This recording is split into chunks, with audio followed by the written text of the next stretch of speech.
Dear student, आज का जो हमारा टॉपिक है वो हाइब्रिडाइजेशन के बारे में, संकरण।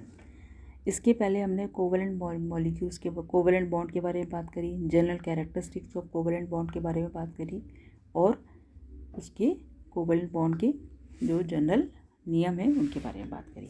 अब आज हम उसी के अंतर्गत बात करेंगे हाइब्रिडाइजेशन। तो टुडे जो आज का जो हमारा टॉपिक है वो है अपना हाइब्रिडाइजेशन।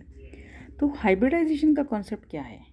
अब हाइब्रिडाइजेशन हम ये बोल रहे हैं कि किसी भी परमाणु के आउटर मोस्ट शेल में जितने नंबर ऑफ अनपेयर्ड इलेक्ट्रॉन होंगे उसमें ये क्या करेंगे, उतने ही दूसरे परमाणु के अनपेयर्ड इलेक्ट्रॉन से जो है साझा करके कोवेलेंट बॉन्ड बनाएंगे।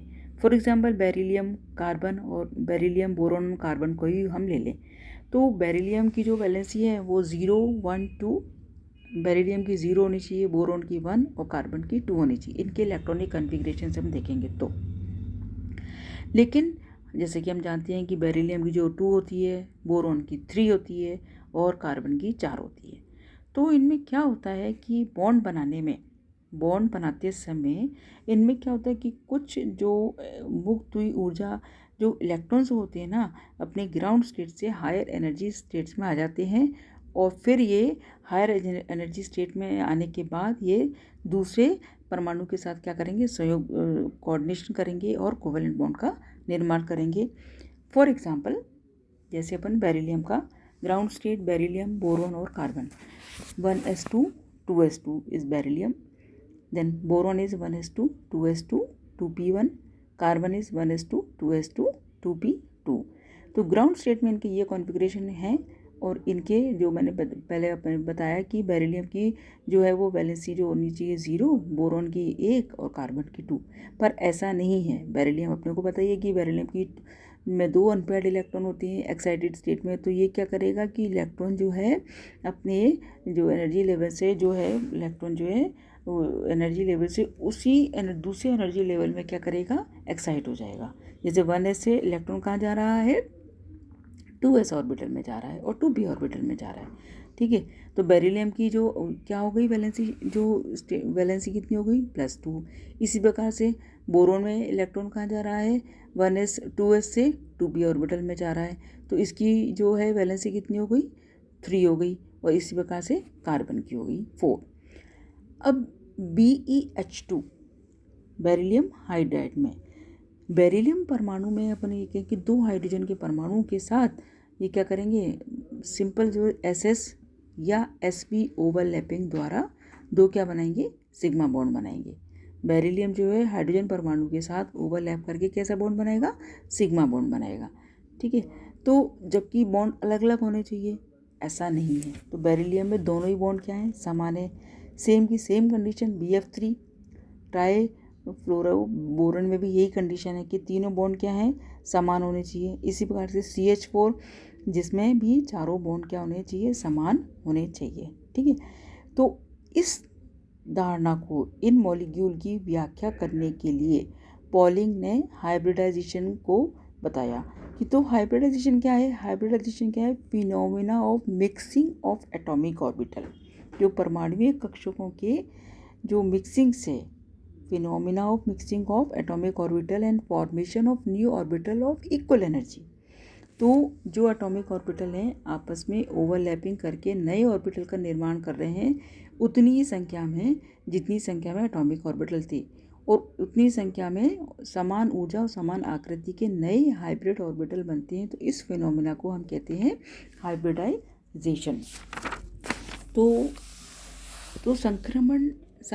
संकरण वह क्रिया है जिसमें अणुओं के केंद्रीय परमाणु के लगभग समान ऊर्जा व आकृति के परमाणविक कक्षक मिलकर समान संख्या में, समान ऊर्जा व समान आकृति के नए एटॉमिक ऑर्बिटल बनाते हैं, तो जिन्हें हम हाइब्रिड ऑर्बिटल कहते हैं।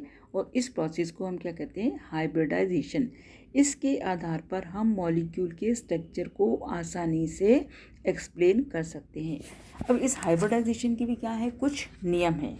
सबसे पहला नियम क्या है, सबसे पहला नियम ये है कि जो हाइब्रिडाइजेशन जो है इसमें केंद्रीय परमाणु संयोजकता कोश के समान ऊर्जा व भिन्न आकृति के एटॉमिक ऑर्बिटल भाग लेते हैं।